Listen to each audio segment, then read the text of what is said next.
اب اللہ کے لاڈلے ترین پیغمبر سیدنا ابراہیم خلیل اللہ کا ذکر خیر ہے. کیا سوز و گداز ہے جی, کیا عشق کیا اللہ نے اپنے اس بندے کے ساتھ, اور اس بندے نے کیا عشق نبھایا ہے اپنے رب کے ساتھ. ہائے ہائے ہائے سر, یہ پہلا آپ سرٹیفکیٹ دیکھیں. میں کہتا ہوں اس کائنات میں کسی شخص کو یہ سرٹیفکیٹ مل جائے نا تو وہ اس سے بڑی کوئی ڈگری اس کے لیے نہیں ہو سکتی. وَإِذِ ابْتَلَىٰ إِبْرَاهِيمَ رَبُّهُ بِكَلِمَاتٍ, اور جب آزمایا ابراہیم کو اس کے رب نے جس آزمائش میں. یہ ترجمہ ہے اس کا, جب آزمایا اس کے رب نے اسے جس آزمائش میں, تو اس نے اس کو فلائنگ کلرز کے ساتھ اول ڈگری میں اس کے اندر جو ہے وہ کامیابی حاصل کی ہے. سر دیکھیں نا کہاں نہیں آزمایا, آگ میں پھینکا گیا آخری وقت تک. آپ کا کلام کیا ہے, صحیح بخاری کے الفاظ ہیں, آگ میں پھینکنے لگے ہیں حسبنا اللہ ونعم الوکیل. ہائے ہائے سر, اسرائیلی روایتوں میں تو یہاں تک ملتا ہے, چونکہ اسرائیلی روایتوں کے بارے میں جو قرآن و حدیث سے نہ ٹکرائیں, صحیح بخاری کے الفاظ ہیں کہ بنو اسرائیل کی روایتوں کو بیان کرنے میں حرج نہیں ہے, نہ ان کی تصدیق کرو نہ تکذیب کرو. اس لیے کہ ہو سکتا ہے کتاب و سنت کے خلاف ہو, تم تصدیق کر دو, اور ہو سکتا ہے کتاب و سنت کے عین مطابق ہوں اور تم اس کی تکذیب کر دیتے ہو. تو جو فٹ ان بیٹھتی ہیں ہم ان کو اس طریقے سے لیتے ہیں. تو یہ اسرائیلی روایتوں میں ملتا ہے یہودیوں کے ہاں کہ اس وقت اللہ تعالیٰ نے آزمائش کے طور پہ حضرت جبرائیل علیہ السلام کو انسانی شکل میں بھیجا حضرت ابراہیم کو ٹیسٹ کرنے کے لیے, اور اس نے آ کے کہا کہ حضرت اگر آپ کہیں تو میں آپ کو بچا لیتا ہوں. اچھا, حضرت ابراہیم علیہ السلام کو یہ پتا بھی تھا یہ فرشتہ اللہ کی طرف سے ہے, تو انہوں نے کہا جبرائیل جس کے لیے مجھے پھینکا جا رہا ہے وہ دیکھ رہا ہے نا, مجھے تیری حاجت نہیں ہے. حسبنا اللہ ونعم الوکیل.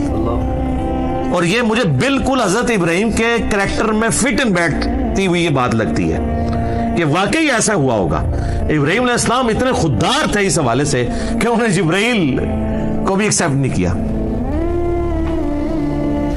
قال انی جاعلک للناس اماما. سر یہ قربانیوں کے بعد پھر ڈگری مل رہی ہے. پھر وہ سب سے بڑی قربانی جو 87 سال کی عمر میں جا کے اللہ تعالیٰ نے بیٹا دیا, جب اپنی عمر 99 ایئرز ہوئی, بچے کی عمر 12 سال ہوئی, کہا جی اس کو ذبح کرو. تو دیکھیں کوئی دوسری بات ہی نہیں کی انہوں نے. تو اللہ تعالیٰ ماتا ہے پھر یہ سارے جب امتحانات سے گزرا تو ہم نے کہا کہ ہم تمہیں انسانیت کا امام بنانے والے ہیں. اچھا, ابراہیم علیہ السلام کی زندگی میں تو گنتی کے لوگ ان کے اوپر ایمان لے کے آئے ہیں. سورۃ العنکبوت میں آتا ہے کہ صرف ایک لوط ان پر ایمان لے کر آیا, ان کے گھر والوں کے سوا. کوئی صاحب امت پیغمبر نہیں ہے حضرت ابراہیم کوانٹٹی وائز, جس طرح کہ نبی صلی اللہ علیہ وسلم کی امت ہے. حضرت موسیٰ علیہ السلام کو اللہ تعالیٰ نے اتنے جانثار لوگ ساتھی دیے. اللہ تعالیٰ فرما رہا ہے کہ ہم نے اسے کہا تو ہمیں انسانیت کا امام بنانے والے ہیں. ہائے ہائے.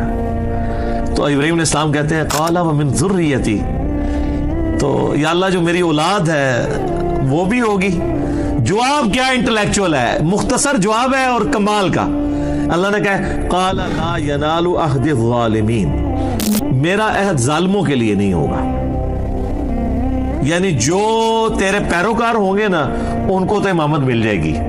امامت سے مراد یہ کوئی منصب یا کوئی امام مسجد کی ڈگری نہیں ہے, مراد یہ کہ وہ لوگوں کو دین سکھائیں گے. انبیاء کا جو دین ہے وہ جو اللہ نے ان کو دیا ہے وہی کے ذریعے اس کا تعارف کروائیں گے امتوں کو. تو اللہ نے مراد دیا اس میں بھی کہ تیری اولاد میں بھی کوئی ہوا نا اگر وہ ظالم ہوا, اپنی جان پہ ظلم کرنے والا, سب سے بڑا ظلم کون سا ہے؟ شرک. ان الشرک لظلم عظیم, سورہ لقمان آیت نمبر 13. اگر تیری اولاد کے اندر کوئی ظلم کرنے والا ہوا, چاہے وہ شرک کرنے والا یا گناہ کبیرہ کرنے والا, وہ کوئی امام نہیں بنے گا. تو اس میں یہ امپلائڈ ہے کہ اگر تیری اولاد میں کوئی تیرے طریقے پہ چلے گا تو وہ امام بھی وہی ہوگا. تو امام حسین ہے نا امام, سر امام حسن ہے نا امام, وہ ڈیزرو کرتے ہیں. ابراہیمی اولاد ہے, انہوں نے پرفارم بھی کیا ہے. تو قرآن سے یہ حسنین کریمین کی امامت قرآن سے ثابت ہوتی ہے, یہ والی امامت. اب جو سورۃ البقرہ کا جو یہ آخری رکوع آ رہا ہے نا, یہ بڑا وجد امیز رکوع ہے. اس کا جو سوز و گداز ہے کاش میں وہ آپ کے سامنے پریزنٹ کر سکوں. اللہ اکبر. وَمَن يَرْغَبُ عَن مِّلَّةِ إِبْرَاهِيمَ إِلَّا مَن سَفِهَ نَفْسَهُ